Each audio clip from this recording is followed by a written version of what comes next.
And we are live. And well, thank you very much for everybody that is joining us this morning. We are just going to wait for a few minutes, well, probably 1 or 2 minutes that guests are going to join this conversation. Just be there for 1 minute, please.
Well, good morning, everybody. And I'd like to ask all the speakers basically to open your screens, please, so we can. And thank you very much for being here. My name is Miguel Cortines. I'm president of the Canadian Council for the Americas, Alberta. And we are doing every Tuesday these weekly chats, and we welcome everybody that is joining for this conversation. Today is Tuesday, May 11, 2021. And today we are presenting the weekly chat, Panama, an attractive destination for Canadian business. I want to acknowledge the support that we have received for this event by the Marketing Investment Department of the Ministry of Commerce and Industry of the Republic of Panama.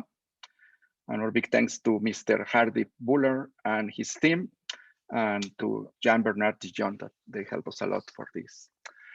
And today with me here this morning is my board of directors at the CCA, Damaris Zampini. Good morning, Damaris. And also Melesia Casha. Good morning. Also Melesia Casha, that she has been an advisor for this event for CCA. She's based in Panama. Good morning, Melesia. Good morning. Thank you. Excellent. Today, we are very, very honored to have Vice Minister Juan Carlos Sosa. He's the Vice Minister of Foreign Trade of the Republic of Panama. Welcome, Minister. Thank you very much for being here. Thank you. Pleasure to be here. And also, we are going to have in a few minutes to Ms. Janet Diaz-Granados. She's the Multinational Headquarters Director of the Ministry of Commerce and Industries of the Republic of Panama. And welcome both. Before the Minister is going to provide some brief remarks for us. And I'm going to read very briefly the bio of the Minister Sosa. He's graduated from Colegio Javier in 1992, and he studied in the University of Texas at Austin with a bachelor degree in advertising. He obtained a master's degree in international business from the Royal Holloway University of London. And he also has a diploma in innovation management from the University of California, Berkeley, and advanced marketing from Northwest University. He has more than 22 years of experience in the areas of international business, marketing, business administration. And we are very, very, very honored to having you, Minister, here with us this morning. And I think we're very excited. Panama is very important, obviously, for Canada. There are important relationships in different aspects in trade. Canadian exports to Panama include, for example, mineral products, chemical, mechanical, animal products, food production, etc. But we are very eager to learn more about Panama. And with that, I would like just to ask you to provide some brief remarks for us.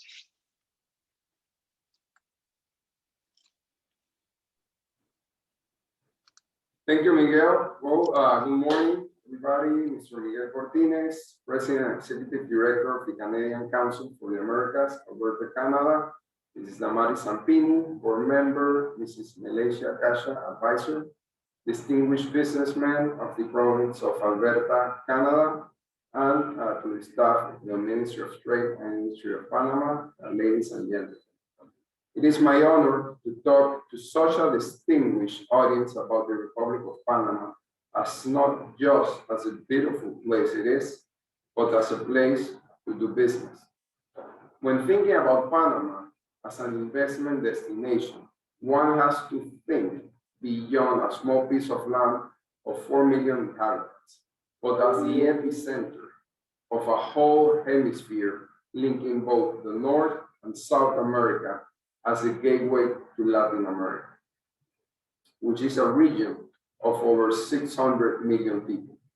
No other country in the hemisphere is as well connected as Panama, which has the Panama Canal, where 5% of world trade converge, direct flights to all capitals of the Americas, reachable within 6 hours, world-class port infrastructure in both the Atlantic and Pacific Oceans, whose activity has actually grown during the pandemic, multimodal transport services, modern warehousing infrastructure, and 7 submarine fiber optic cables linking the internet and data services for the whole region.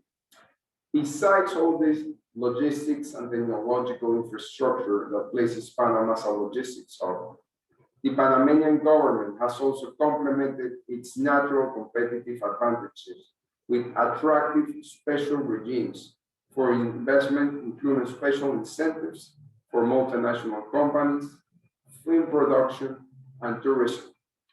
Panama also provides investment stability, attracting over 51% of all foreign direct investment in Central America over the last 20 years, as well as an established banking center, a network of over 23 trade agreements that allows Panamanian goods and services to access a combined market of over 1.3 billion people, Canada included.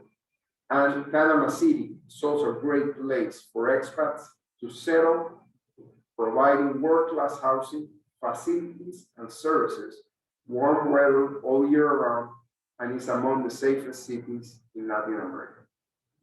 During this administration, our government team has intensified its strategy for investment attraction with the implementation of manufacturing services for multinational companies regime, which is best known as the MLO for its Spanish acronym. The Certified Investor Residence Visa and the Public-Private Partnership Framework.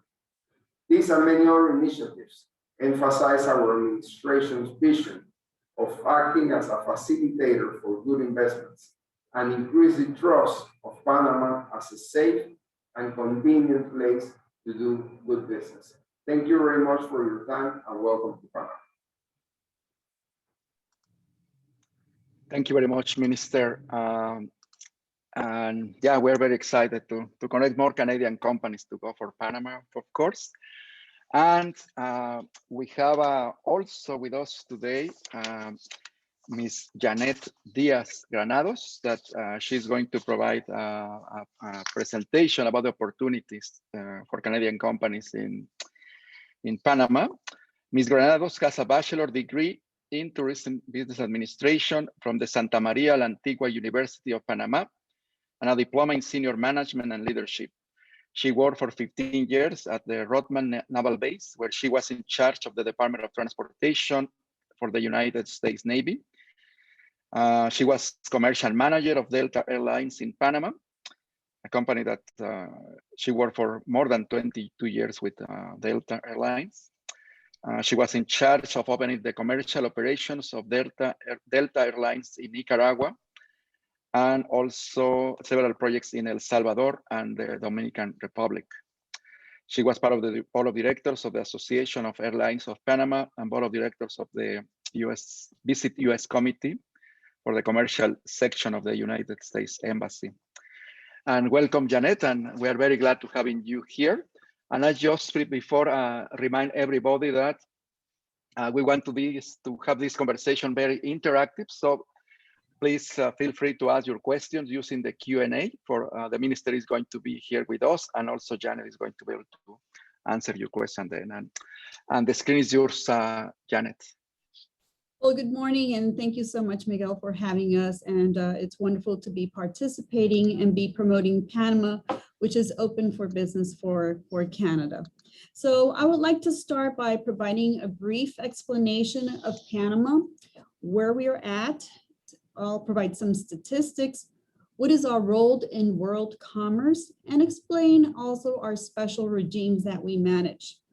I hope to provide the expectations and to let you know what are the attractive policies that we have for investing in Panama.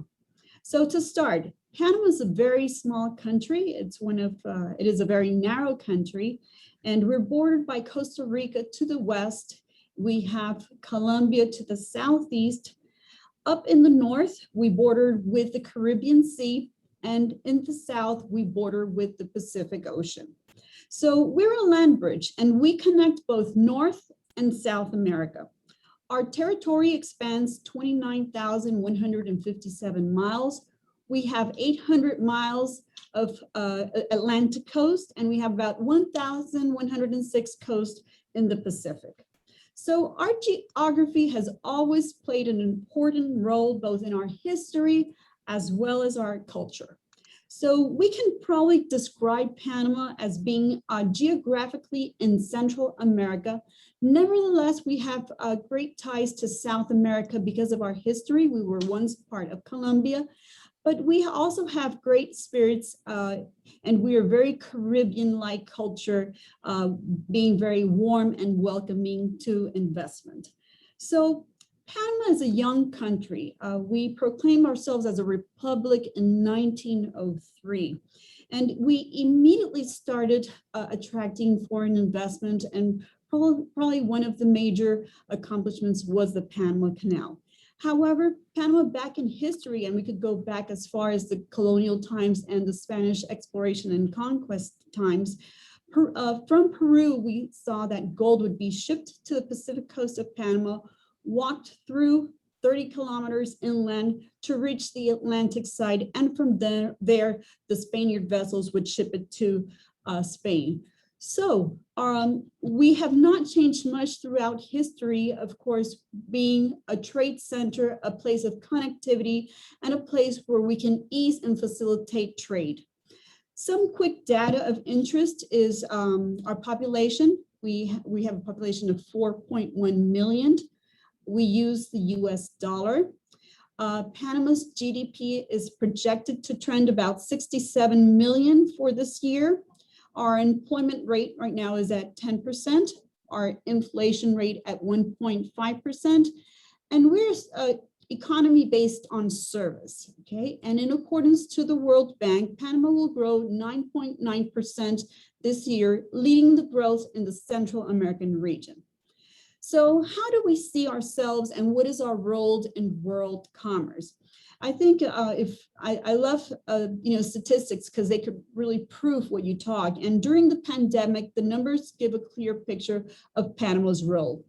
50% of the total transshipment cargo in Latin American region transited through Panama. In this sense, Panama facilitated the commercial strategies of the region through continuous process improvements using cutting-edge technology to become an important enclave to maintain the value chains of international trade. So Panama achieved 8.8% increase in transshipment cargo in 2020 versus 2019, despite the pandemic. With this in mind, I will now like to present to you our special regimes. So I'm the managing director of the Multinational Headquarters Office here at the Ministry of Commerce. And I'm not sure if you're seeing it on screen or the presentation. Please let me know if you're seeing. Yes, we are. We can see it clearly. I think And we're just let me know, and I can move the screen, and we are in the second page right now, I think. perfect. Okay. So as I was mentioning, so Panama provides a platform. It provides the capability of importing and exporting to the region. Of course, why do multinationals establish themselves here in Panama? There's several reasons. Being, a dollarized economy with great financial services. We have about 60 banks, international banks here in Panama. We also have a great geographic position. As I mentioned, we have a multimodal logistics service that we provide. We have a great airport that serves as a hub for the region. We have ports both in the Atlantic and the Pacific, together with the interoceanic canal that provides the logistics services. And recently, we also added to the services that we provided. We have 7 sub-oceanic cables, optic cables that converge in Panama, being Google's Curry cable, the latest that has been introduced. So we are a great platform also for companies that want to provide financial services or telecommunications services. Having said all of that, Panama also offers great quality of life. We are a city that is very modern. We have modern skyscrapers, but at the same time, we're enchanting and we still have that Latin vibe. So we have within our own city a colonial section that's very popular with the tourists. And we also have the ruins of the Spaniards that still remain. So Panama provides a quality of life to foreign workers that come and live here. We have top medical services. We also have, bilingual schools that we can provide. And that's very important for our multinationals. Having said all this, one of the most important aspects of the regimes that we handle is that they by default benefit from the Law 54, which is a protection for investment. And what does this mean? That means that the rules of, of the benefits and the rules of law that we have in place will be conserved for a period of 10 years. And this provides great stability and great protection to all foreign investment. If you could continue, please, to the next slide.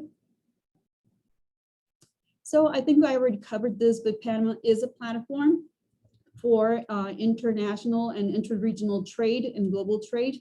We also have 23 free trade agreements in place with 60 different countries, which gives you the access to a market of 1.3 billion people with an interesting power of purchase per capita. Continuing on, now I'm going to go into specifically the regimes that we handle. And I would like to first start with the multinational headquarters regime. And this regime started in 2007, enacted by Law 41. And the purpose of this law with Panama was to attract foreign investment and enable the establishment of multinationals that would like to serve their business group from Panama. Right now, we have 175 licenses of multinationals. We have important companies from all over the world. Just to mention a few, we have Procter & Gamble, we have Nestle, we have Philips, we have Sony, Samsung, Huawei, and on and on. So this has proven to be a very successful regime for attraction, where we permit certain activities that are basically back office activities that the headquarters established here in Panama can provide to the business group. These activities that are enabled from this law are management operations, logistics, warehousing, electronic processing services, anything that the business group is required to provide efficient service from Panama to the region. To be eligible for this license, the multinational needs to have a total group asset of 200 million or at least 7 subsidiaries. Of the good practices that we have learned from SEM, there was one activity that was non-contemplated, and this was the manufacturing. So last year during pandemic, the national government enacted a law 159, which allows and permits the establishment of multinationals to provide services of manufacturing. If we could continue on to this next slide, please.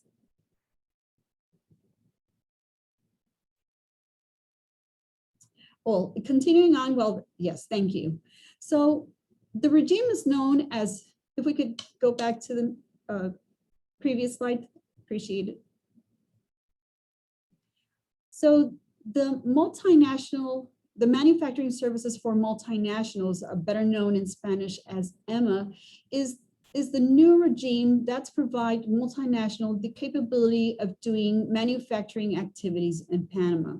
And when we talk about manufacturing, we're talking all levels of manufacturing. It could be just labeling or a kit assembly, refurbishing of manufacturers, or we're talking also of high-tech technology implemented. Of course, part of the activities that you can provide through the multinational headquarters for manufacturing is warehousing and have a distribution center for the products and components produced here in Panama. There's also the interest of Panama to attract these manufacturings for transfer of knowledge and also transfer of technology. So the law permits research and development and innovation. To be eligible for this license, the multinational group needs to have an asset of 75 million or have at least 3 subsidiaries. Now I would like to discuss a little bit about the benefits that these regimes bring. If we could continue on to the second slide, please. So among the benefits that both of these regimes share, both the multinational headquarters and the manufacturing headquarters provide, is fiscal incentives, also immigration, special permits, and customs benefits. Among them, we have a flat rate of income tax at 5%. Both regimes exempt the multinational from having to pay taxes on dividends, complementary, and branch taxes. In Panama, usually the enterprises are required to have an operation license. With the special licenses, they are not required to have operation permit, or they're not required to have tax printers. They are subject to the capital gain regime, but a flat rate of 2%. As far as the sales tax in Panama, as long as the services are rendered abroad, this will not generate an income tax in Panama. As far as the visa permits, that's an important aspect because you want to bring your personnel of confidence. We have special visa permits for permanent employees that are for 5 years, extendable, and these also apply to dependents. And we have temporary visas for the SEM regime. It's a period of 3 months, and also extendable for an additional 3. And for the EMA regime, it's a temporary visa for technicians that lasts 2 years, also applicable to their dependents, and also they can be extended. One of the benefits that the foreign workers receive when they establish and come here with their multinational is that they're exempt from paying local education tax, also social security tax, and income tax from their wages. And not least, as I mentioned previously, probably one of the best benefits that we can provide is the default of applying the law 54, which guarantees the investment that you're doing in Panama. Now, the EMA regime has some benefits that are additional, and I'd like to mention some of them. If we could continue on to the second slide. So among the benefits that the EMA regime brings, it's that you could import all the raw material, machinery, and equipment that you'll be requiring or needing for your manufacturing. Also, the MSM regime, they're subject to environmental regulations. However, there's some activities that might not apply. Example of just, a simple labeling. The MSMs can recycle waste and that they produce and sell to third parties. These transactions will not be subject to income tax. And a great thing that the regime establishes is that it can be located anywhere within the national territory, including special economic and free zones. So Panama has a variety of special economic zones, such as Panama Pacifico, which is in the Pacific side. We have a Zona Libre de Colón, or the free zone, that is in the Atlantic side. So depending upon, the needs of the multinational or the companies or the location they want to be, we have these special areas that already have a great infrastructure and that have also customs platforms that facilitate trade. The EMA regime has also wants to guarantee knowledge and training. So there is an obligation from the MSM companies to provide training centers. Now I'd like to jump in a little bit into what would the EMA, establishing an EMA apply and how it applies and what are the functions of an EMA or a manufacturing multinational in Panama under this law. So if we can continue to the next slide.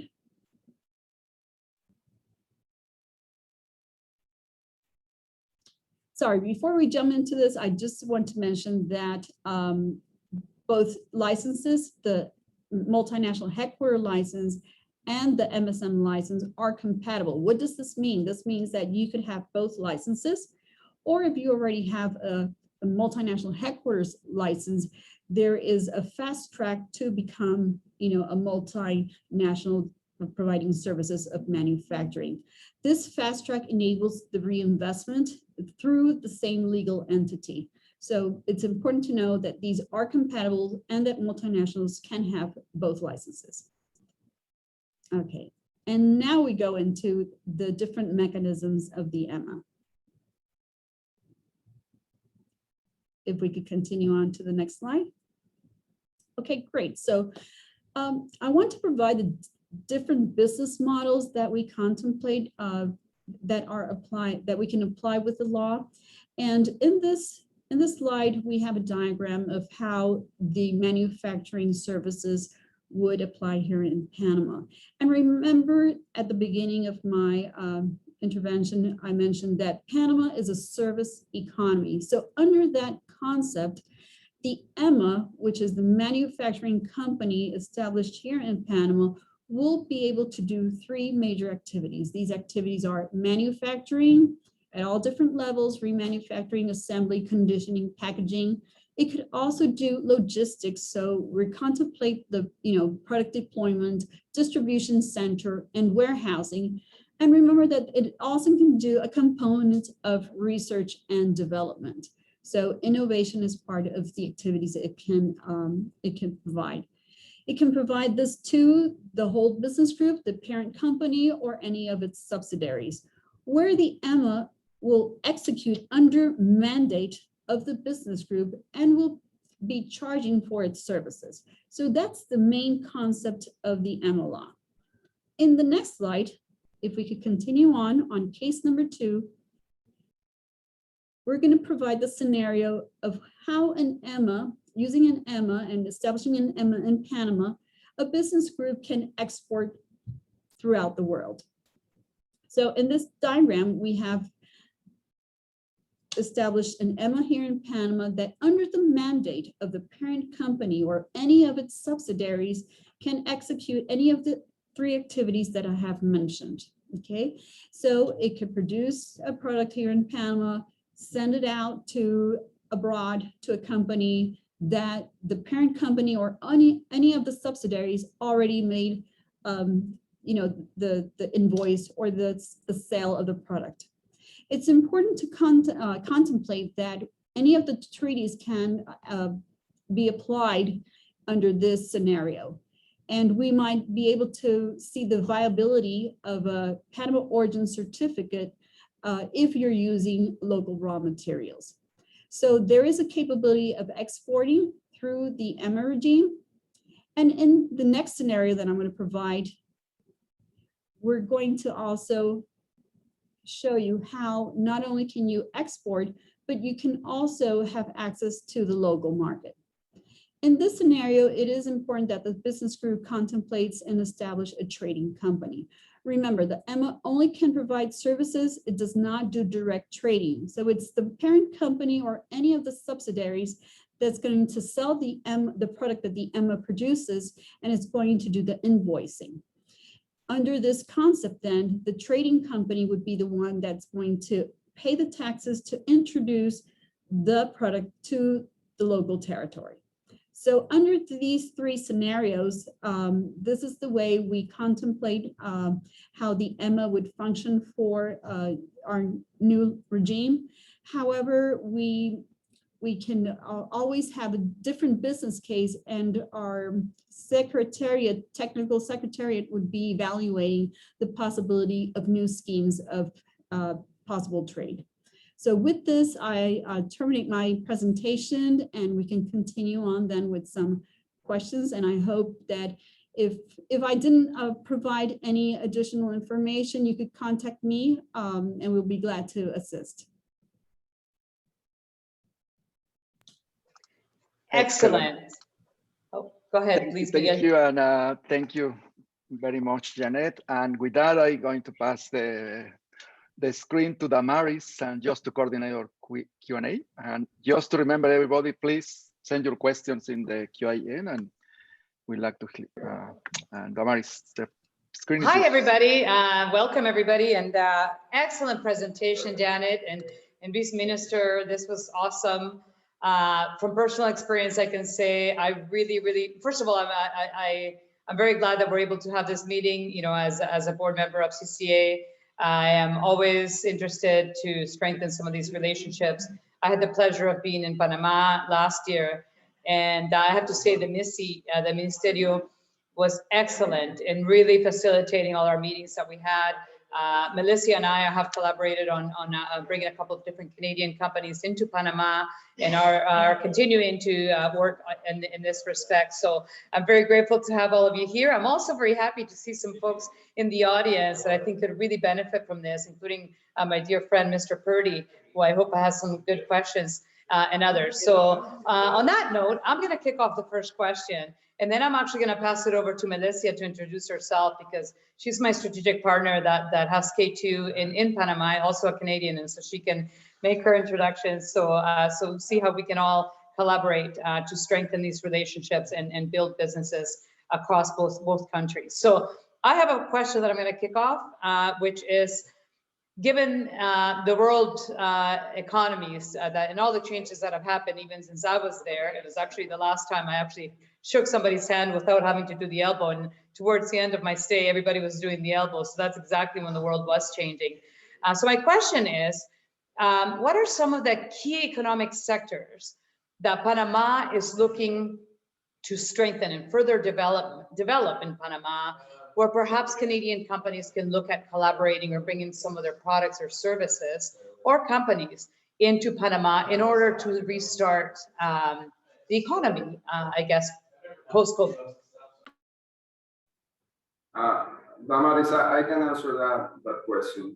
So as you've seen from the presentation, special regimes are very important for us.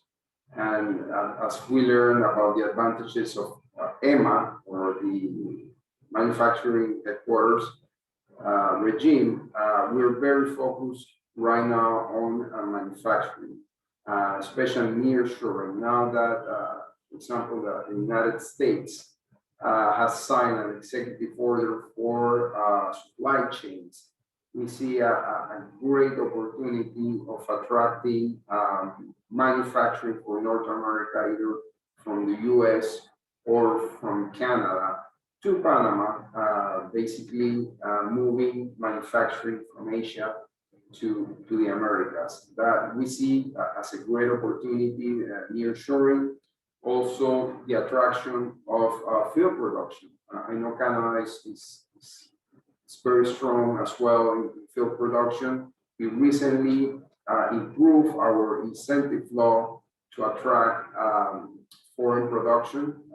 So having Panama so many different locations, we have beaches, mountains, a cosmopolitan city, historic part of the city, colonial areas. We provide a huge amount of different locations for film and TV production. And of course, there's also tourism. We recently approved our master plan for sustainable tourism for the next 10 years. So we see also a great opportunity for tourists from Canada to come to Panama, as well as from the US and Europe. So I would say those three main sectors are the ones that we feel very strongly about in how to reignite and restart the economy. Excellent, thank you. Now on to Mel, please. No, thank you. Good morning, everyone. Thank you very much to Miguel Cortines, president of the CCA, and to Damaris, a long-standing board member. When I lived in Canada, I was on the board with CCA, and we have a long-standing relationship. So thank you very much for inviting me to participate in this panel with these very distinguished guests. I'm honored to be here in Panama, to be operating a company here in Panama, in the Panama Pacifico Special Economic Zone that Jeanette mentioned in her presentation. And we have seen an increasing amount of Canadian companies having interest in establishing their operations here in Panama. As both our presenters mentioned, Panama being a hub to open up to markets for both the North and South hemispheres. So that said, I see that there is a question from the audience, so I will put it out and you can determine who is the best appropriate to answer. The question says, it is my understanding that Panama has a shortage of technical skilled labor and that the Panamanian government administration is working on addressing this.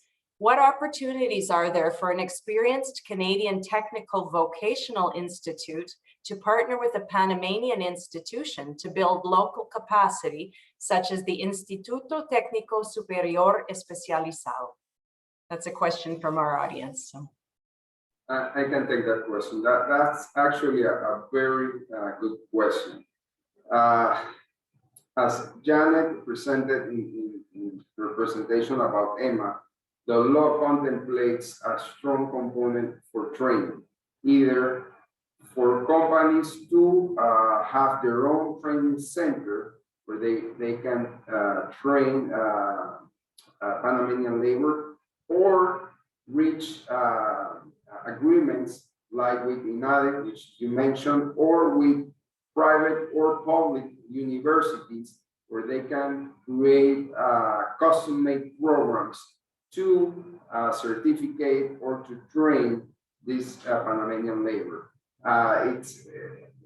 It's true that Panama has not been known for manufacturing, but that doesn't mean that we don't have companies and multinational companies currently doing manufacturing. I can say, for example, 3M, which is a huge American company.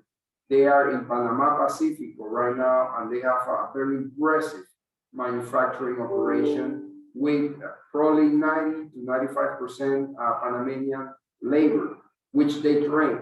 It's true that we need some skills and training, but if the companies are willing to do this, you'll get a very good local labor, which, as I say, as an example, 3M, it's a success case of how to train your labor and how to be successful in Panama for manufacturing. They actually export products from Panama to the US. So that's a success case for manufacturing in Panama, and for how Panamanian labor was integrated into this manufacturing operation. Thank you very much. Yeah, I think there's ample opportunity with the 175 licenses for multinational companies in Panama that would provide ample opportunity to be developing these kind of partnerships for local training. So, Damaris, do you have other questions? Sure. Yeah. Another one from the audience. We have another one from the audience. We have some prepared questions that we prepared, but I really wanted to make this a little bit more interactive as possible, of course. And one of the suggestions I guess I should plant in here today is I knew there was going to be a lot of content here. CCA hasn't had Panama present in as many years that I've known, and so one of my suggestions was let's do almost a follow-up to this. So that's something that we are discussing as a board to see if we do maybe another one in the fall. That will be on Panama specifically. So, but of course, following this meeting to all our members, all of the context will be available and so on. So feel free to reach out to myself, Alicia or Miguel in this case. So just wanted to plant that there for everybody. So the question here from Benigno, hi Benigno, who's with the government of Alberta. His question is, what is the security situation, i.e. violence, of doing business in Panama? I'll take that one. And being a traveler myself, I could probably say that Panama is one of the safest countries, not only in the region, but in the world. So yes, that Panama is a very peaceful country. And of course, as any other country, there's, red areas that you want to avoid. But in general, it's a very safe country. And I would second that as a foreigner who's been living here and has started a company over the last 4 years. I do feel it's very safe. I mean, people in my community, they leave their doors open and nothing happens. So haven't lived in an area that safe for a very long time. So thank you, Jeanette. I actually have a question because many companies that I'm working with, many of the Canadian companies that are considering coming into Panama have asked me about the advantages of setting up their businesses in Panama. What are some of these key advantages? And I think maybe we can put that question out to Hardeep and Jean Bernard, as Hardeep has been really helpful to us from the ministry, the director of marketing and investment attraction. And he's the one that's out there all the time selling Panama to the world. So Hardeep, are you there?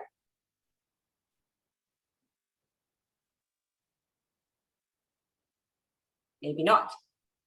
I can take that question. Sure. Okay. So there's plenty of opportunities for companies to set up operations in Panama. The first one is obviously the geographic position. We are right in the middle of the Americas, which is very convenient if you're gonna do logistics. In terms of connectivity, our airport is considered the hub of the Americas. From Panama, you can reach basically all major capitals of the Americas within 6 hours. There's plenty of direct flights from Panama to main cities in Canada, which if you, for example, have expats working in Panama, that's a very good advantage. We have a great infrastructure. We have the busiest ports in Latin America, both on the Atlantic, the Pacific side, as well as having obviously the Panama Canal, which complements this logistics infrastructure. We also have a great digital connectivity because 7 submarine fiber optic cables connect through Panama, which guarantees and provides a great digital platform for companies that want to do business here in Panama. As Janet explained, we have several special regimes that offer tax, immigration, labor benefits to all these multinational companies that want to operate in Panama. We have a track record of success for the last 15 years. Panama's economy has grown an average of 7%. Obviously, not counting last year, but we're open for business. I mean, if you look at the track record of companies that have done business in Panama, we have companies that go as far as 40, 50 years ago. Some of the main, for example, electronics companies from Japan and Korea started their operations in Latin America and Panama, and that's how they expanded to the rest of the region. So there's precise success stories for multinational companies that have been very successful doing business here in Panama. And I would evidence that by just seeing all of the logos around Panama Pacific and the constant expansion. Even during a pandemic year, the construction hasn't stopped in this region. There are more warehouses being built, more specific areas, more offices. They're out of space. Companies want to come here. So thank you for that. Damaris, looks like there's a couple more questions. Yeah, I see that there's oh, there we go. Thanks to the panelists. And this is from Shondell. Hello, Shondell. Nice to see you here too. He says, thanks to the panelists, what industries does Panama currently lack and would represent some of the biggest opportunities for Canadians? For example, tech, food industry, or others? Yeah, I could take that one. And well, as I mentioned, we're a young country, so there is great potential to grow in many different sectors. But yes, I would have to point out for, as far as science and technology, that's an area that we definitely need to grow more. And also in manufacturing, that's why we have the special regime, and that's why we're promoting it. It's not that we do not do manufacturing, we do, but there's great potential. And because of our strength, our core, which is logistics, we are the perfect place to put your manufacturing and have access to, all the regional market and even global market, because we have the canal here. So we certainly provide advantages. I think also we have pro-business environment in the whole country.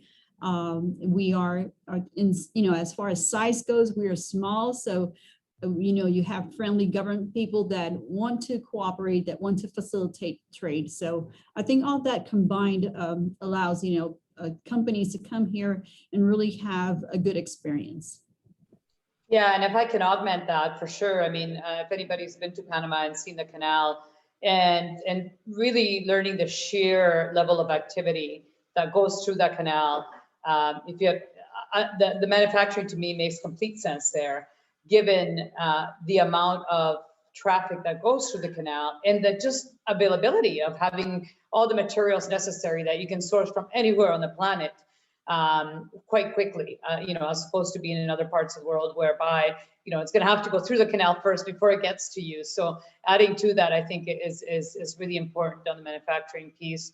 I also see that there is a flourishing technology and innovation area. And I mean, one of the follow-up sessions that I'd like to have, because I think it merits specifically for Alberta, since Alberta is so innovative, is the fact that there is a lot of innovation starting to happen there. A good friend of mine now that I keep in touch on an ongoing basis is the head of innovation for KPMG.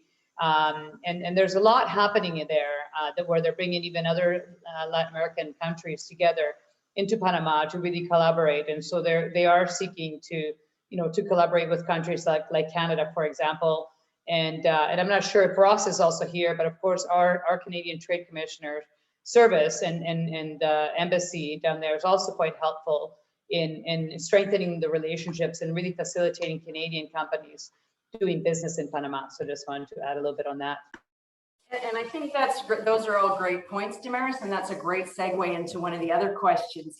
Back in 2013, on April 1st, 2013, a free trade agreement between Canada and Panama went into force. So I put it out to the panel. How does that help Canadian companies enter into Panama? How does that free trade agreement facilitate doing business in Panama? I can take that one.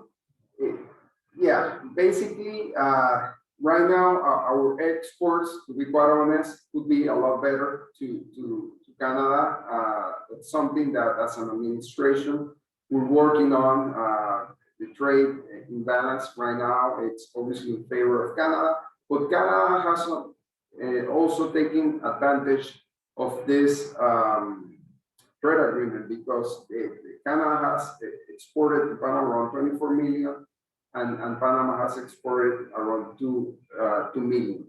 But I see a lot of opportunities to grow this commercial agreement both ways. In the case of Panama, we've been exporting fruits, but I believe we can increase our number of exports to Canada, and Canada can also take advantage of that trade agreement in their exports to our country. I believe there are opportunities in maybe the mining sector, equipment for mining, since we have mining operations in Panama, but also finished products that can also be exported from Canada to Panama. So there's definitely opportunity both ways to increase that commercial inter-exchange between both countries. We've got another question here from our friend Matias. Hi, Matias. He's got a dual question here, two-sided. It says, how easy, this one is a great question from Alicia, but of course, the panelists, it would be great to augment that. How easy and how long does it take foreigners to set up a holding company in Panama, and how is it protected?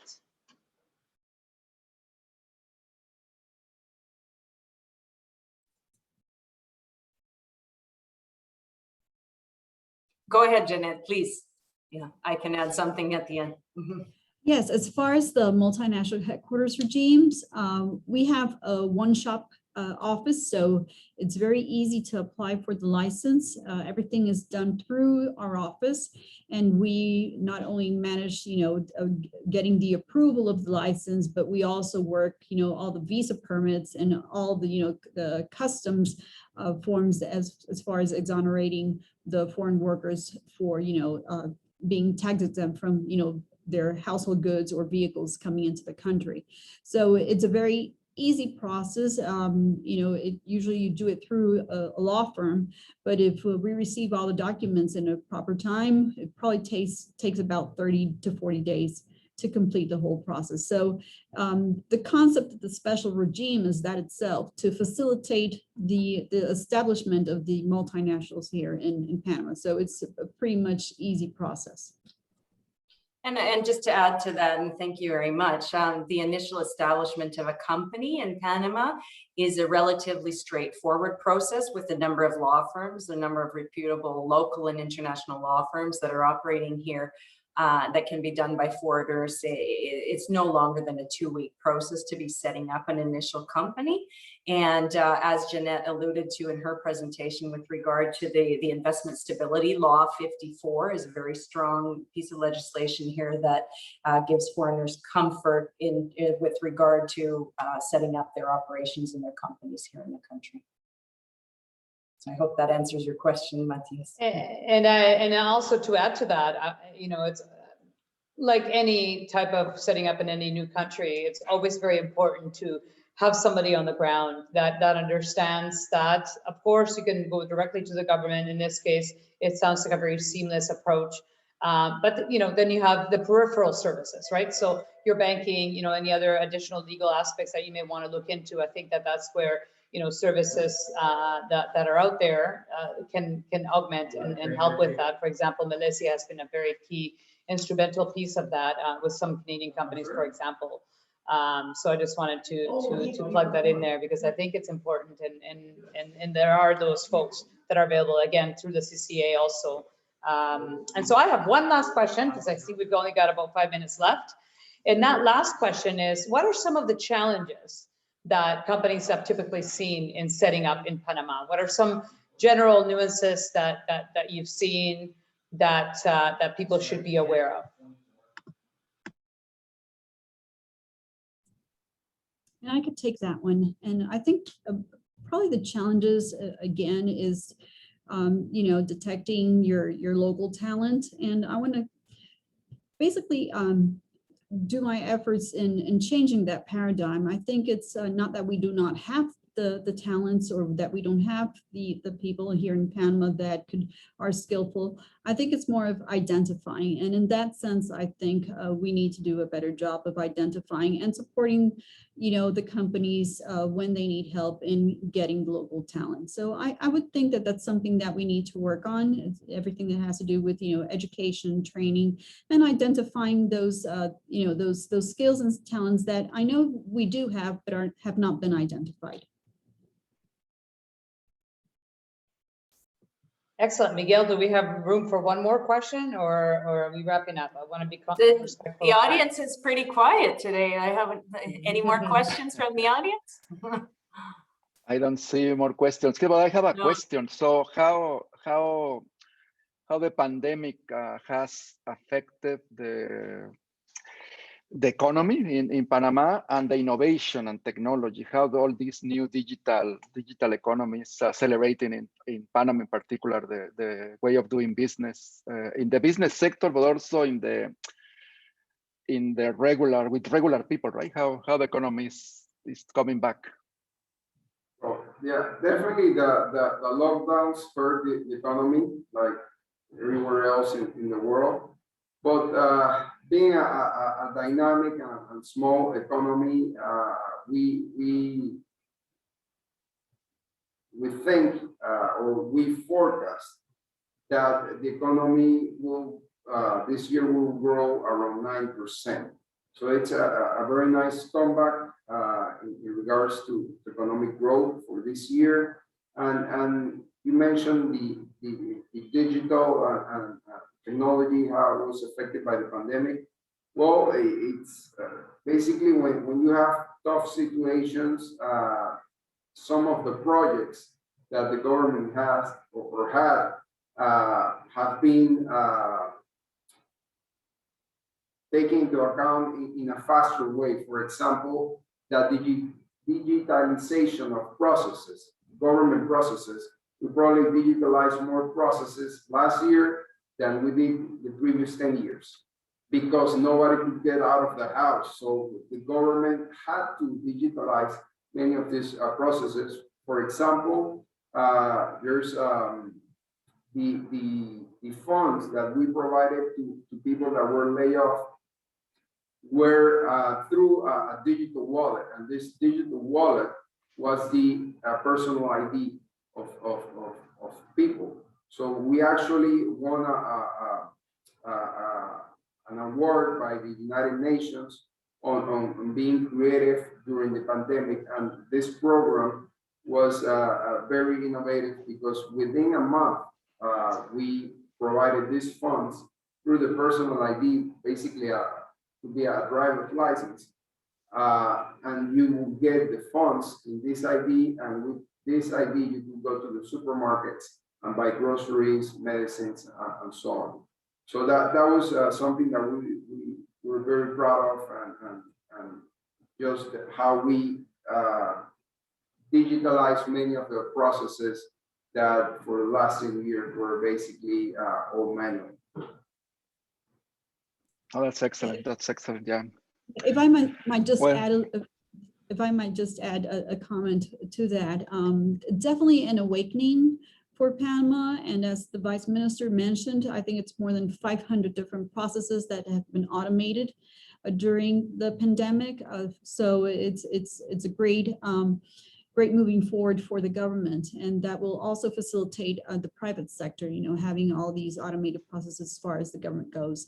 But also from the private sector, I think an awakening also on the possibilities of e-commerce, and Panama having, the platform of the strong logistic platform, how, e-commerce companies can come into Panama and probably just, establish their warehousing here, and from here then, send their products. So there's great potential for e-commerce here. Absolutely, absolutely. Well, thank you very much for the great conversation, the great presentation. My takeaways this morning is Panama represents great opportunities for Canadian companies in the sectors of manufacturing, in logistics, in research and development. There is opportunities in sustainable tourism, opportunities for training, probably partnerships with Canadian companies as well. We learn about these different incentives, right, to investing in Panama, the multinational headquarters regime, and another different regimes that are there in Panama. Good infrastructure, a safe country, digital connectivity, and a strategic location. And as we discussed, the opportunity for innovation, and Panama is open for business. And with that, I want to thank you very much, Vice Minister Juan Carlos Sosa Quintero, for taking the time to be with us this morning. We really, really appreciate. And also to Ms. Janet Diaz Granados. Thank you very much, Janet, for the presentation. To my colleagues here, board members, Damaris Zampini and Melissa Kasha for the great moderation. With that, I don't know, Damaris, you want to add something before we go? No, stay tuned. Please keep looking at the CCA website. We will likely do, I see there's some even outstanding questions here that were asked. So we ran out of time. But like I said, we have proposed to do sort of a follow-up on a couple of different more specific topics, such as innovation and others, maybe tourism, for example. So please stay in the lookout for some more announcements on the CCA end. And if you have any other questions for Melissa and I, we will make ourselves available also, and happy to share our experiences with Canadian companies into the region. Absolutely. Have a great day. Thank you so much. Excellent. Take care. Have Bye a for great now. day, everybody. Thank Ciao. you very much. Gracias. Muy buenos días a todos. Thank you very much.